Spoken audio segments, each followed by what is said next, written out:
Goed, dis vraag 2 van 'n Junie 2023 Noordwes vraestel.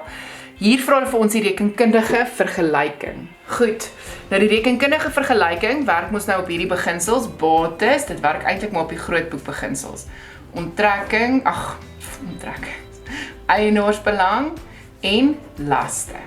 So as ek as laste gedebiteer word dit verminder, as dit gekrediteer word dit meer, selfs met bates en eienaarsbelang.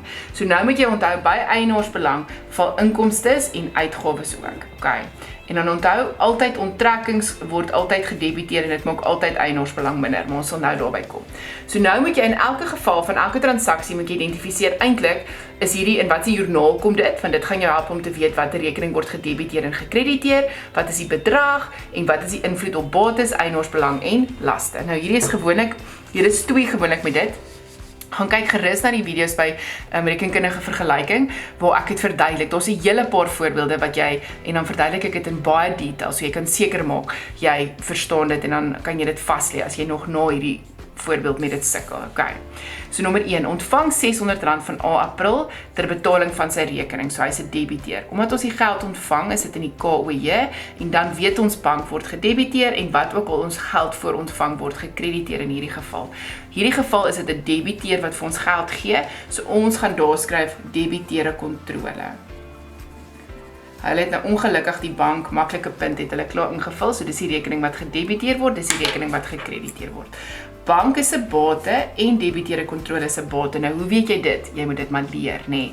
So bates wat gedebiteer word meer, so bates gaan meer word, maar hier's 'n bate gekrediteer ook. So wat gebeur as 'n bate gekrediteer word? Hy word minder. So die effek is eintlik op die ou einde 0. Daar's geen effek nie. 1.2. Skenk goedere ter bedrag van R5000 in 'n kinderreis. So hierdie gaan 'n AJ transaksie wees, nê, want ek gaan goedere skenk. So wat is goedere? Goedere is handelsvoorraad. En wat gebeur met my handelsvoorraad? Dit raak minder. So dis 'n bate, so hy moet gekrediteer word. Hulle het hom klaar gekrediteer, nê. Wat noem ons 'n skenking? Wat is die mooi woord vir 'n skenking? 'n Donasie, dis die rekening waartoe ons dit gaan vat in die algemene grootboek en dis die rekening wat dan gedebiteer word. Donasie is deel van eienaarsbelang want hy's 'n uitgawe, so omdat hy gedebiteer word eienaarsbelang minder.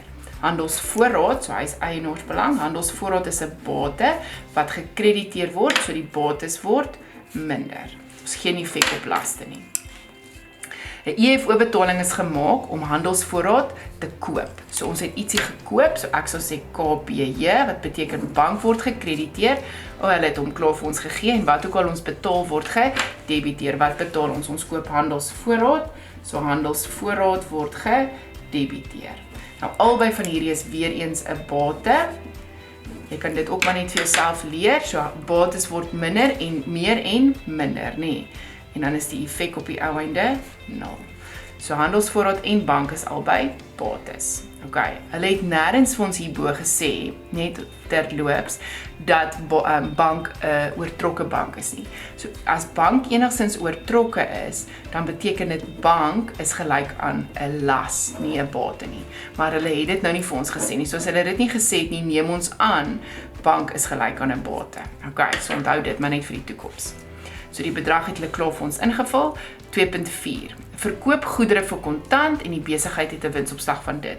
Nou onthou, as daar goedere kontant verkoop word, is daar altyd 4 rekeninge betrokke. Bank word gedebiteer, verkope word gekrediteer, koste van verkope word gedebiteer, handelsvoorraad word gekrediteer. So doen gou daai inskrywing. So bank debiteer, verkope krediteer, koste van verkope debiteer, handelsvoorraad krediteer. Leer hierdie. So enige verkope vir kontant is daai bank verkope, koste van verkope, handelsvoorraad. As dit kredietverkope is, gaan al wat gaan verander daar is, daar gaan staan debiteure kontrole in plaas van bank. Nou bank is 'n bate, verkope is eienaarsbelang. Koste van verkope is eienaarsbelang, handelsvoorraad is 'n bate. So kom ons kyk die effek. Bates word gedebiteer, so dit word meer. Verkope is 'n eienaarsbelang, hy word gekrediteer, so dit word meer. Koste van verkoop is eienaarsbelang wat gedebiet word, so eienaarsbelang word minder. Handelsvoorraad is 'n bate wat gekrediet word, so bates word minder en daar's geen effek. Nou moet ons daai bedrag bereken, nê. So hulle het vir ons gesê die verkope bedrag is 30.000. Ek sê weer, gaan kyk maar net na van die video's van die joernaal en so voort. Daar doen ons baie, veral by debiteerde joernaal, baie winsopslagberekeninge en hoe om die verkope en die koste van verkope bedrag te kry. So onthou nou weer, koste van verkope het 'n waarde van 100. Wins is in hierdie geval wat? 50. En as jy daai te bymekaar tel, kry jy jou verkope, so dis 150.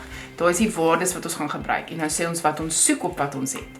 Ons soek 100, wat die koste van verkope is, en ons het die verkope van 150. En as jy dit met mekaar gaan maal, gaan jy 20.000 kry. En dit is die koste van verkope.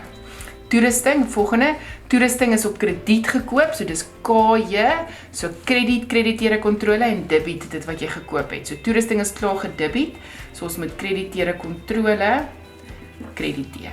Okay, toerusting is 'n bate en krediteure kontrole is 'n las. 'n Las wat gekrediteer word meer en toerusting is 'n bate wat gedebiteer word wat ook meer op en ons geen effek op eienaarsbelang nie. Het hier inkomste van die huurder ontvang, dis KOJ, so bank word gedebiteer en dit wat ek vir geld ontvang word gekrediteer. In hierdie geval is dit hier inkomste. So hier inkomste word gekrediteer, hy is 'n eienaarsbelang omdat hy inkomste is en bank is 'n bate. So bates wat gedebiteer word meer, hier inkomste wat is 'n eienaarsbelang wat gekrediteer word, so eienaarsbelang word ook meer. Die besigheid het 'n betaling gemaak van 1 maand se rente op die lening. Die leningssaldo was R90.000 teen 10% per jaar. So omdat ons 'n betaling gemaak het, moet nou nie te veel bekommerd raak nie, is hierdie 'n KBJ transaksie. So bank word gekrediteer en wat betaal ons? Ons moet 1 maand se rente betaal. So dit gaan wees 'n renteuitgawe. So ons gaan sê of rente op lening.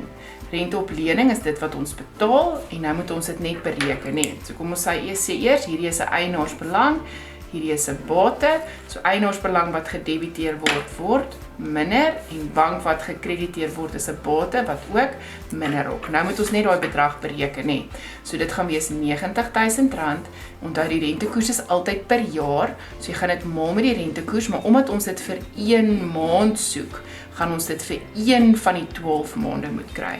En dan behoort jy te kry R750. En dit is die rente vir daai 1 maand. So daar's sommer 'n lekker renteberekening ook. Onthou daar's lekker rentevideo's ook wat jy kan deurgaan weer as jy nie seker is hoe om rente te bereken nie. So dit is die rekenkundige vergelyking.